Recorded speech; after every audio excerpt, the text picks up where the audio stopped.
Hey guys, 2Snake here. I want to show you a quick tutorial for stage 12. This is the third screen of level 4. We're not doing a full level tutorial this time because I earlier this week released a cave skip and Flea Man alley tutorial, so be sure to check those out. I'll make sure that the link is in the description below. This is a pretty easy screen, so let's just try to hammer it out.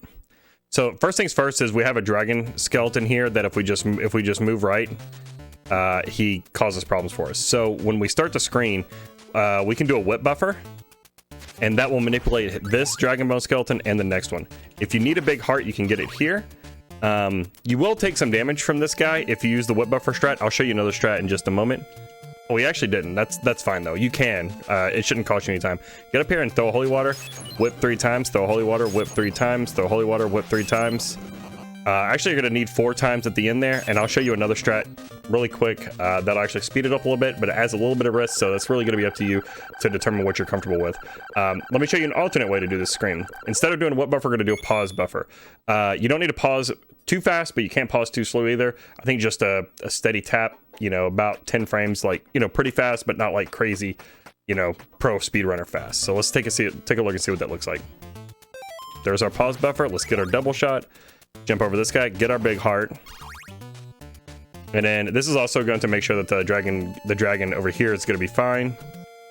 We can actually dump a couple of hearts here if we need to, and this time I'm going to fall into the pit, and same thing, throw a holy water, whip 3 times, throw a holy water, whip 3 times, and then let's jump and get the orb. Nice, we got the Dr. Jones.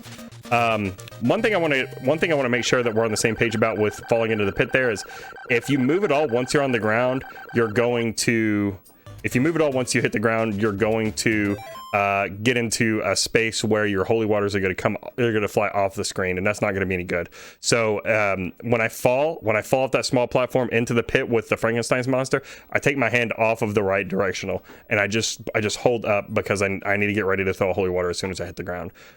So play around with it, do whatever is comfortable for you. So we have 2 methods at the beginning. We can either do a pause buffer or a whip buffer. The only time I would definitely not do the whip buffer is if you have 4 hit points left. This is actually the first screen in the game where you start taking 4 points of damage per hit instead of 3. So if you have 4 hit points or fewer, don't do the whip buffer because the second dragon may hurt you and kill you. Instead, fall back to the pause buffer. I recommend doing the pause buffer anyway because it's a little bit faster too. So just get into the habit of doing the pause buffer. All you got to do is grab the double shot here and then grab the big heart like we saw before, and then burn down the Frankenstein monster. Hope this helps. See you next time.